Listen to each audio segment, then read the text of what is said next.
The biggest political hurdle to President Biden's re-election bid to this point has been the persistent concerns, according to polls, among many voters, Democrats as well as Republicans, about his age.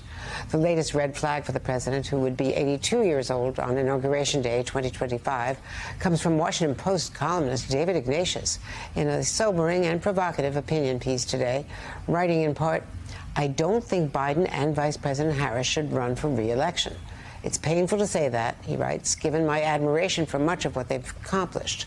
But if he and Harris campaign together in 2024, I think Biden risks undoing his greatest achievement, which was stopping Trump." David Ignatius joins me now. David, how are the phone calls this morning? So, Andrea, basically what I tried to say this morning is just what you summarized in your introduction. This was not an easy column to write. I do admire many of the things that President Biden has done in domestic policy and in his foreign policy. I did come to feel over the summer that the basic goal he had set himself when he ran for president in 2019 of stopping Donald Trump was at risk, and that this needed to be discussed. I haven't been anywhere in conversations with Democrats, people who follow politics, where this has not been an issue that's been something that absorbs people, fills whole dinner conversations, but it hasn't been discussed in public. And I thought it was appropriate that that discussion begin. I think we're running out of time for there to be a meaningful process of looking at alternative candidates. In a month or two, it'll be done. So I think this is the time to have that conversation, and I hope that the Democrats will join in this. In the end, this is Joe Biden's decision. If he decides he's the person who can beat Donald Trump, can beat the Republican candidate, he's going to run. But I think he really needs to search his soul and think carefully about it. I hope he does that. Well, I want to read another excerpt, David, from your piece. You write, "Biden has never been good at saying no. He should have resisted the choice of Kamala Harris, who was a colleague of his beloved son, Bose, when they were both state attorneys general. He should have blocked then House Speaker Nancy Pelosi's visit to Taiwan, which has done considerable damage to the island's security. He should have stopped his son, Hunter, from joining the board of a Ukrainian gas company and representing companies in China.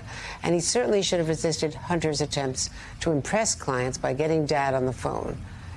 David, do you think top Democrats share those concerns? You raise a lot of issues there.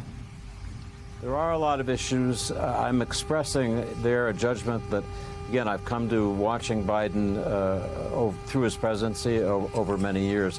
I think he's been a good president. I think he's made strategic decisions. I think he's executed carefully and well.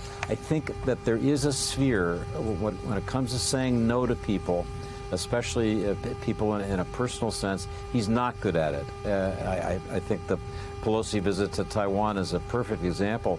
That did real damage to Taiwan. I think it made Taiwan less secure. It was the president's responsibility to tell the House Speaker, as close as he is to her, as much as she wanted to make that trip, this is not a good idea. All of his advisors felt that way. He didn't do it. I do wish he'd been more forthright with his son, Hunter. Not that Joe Biden himself did anything corrupt, but he just should have said, this just isn't a good idea for you. Again, it's not something that he's good at. What I say in the column is he has a moment now where he ought to think about whether he should say no to himself about this fundamental question of running again. There's strong feeling in the country, it's bipartisan, that when he takes office at 82, he's too old to serve a 4-year term. 77% of people in an AP poll said that. 69% of Democrats said that. The president needs to think carefully about that, and if he decides that they're wrong, that he wants to go forward, just be clear in his own mind and then clear with the country in saying it straight up.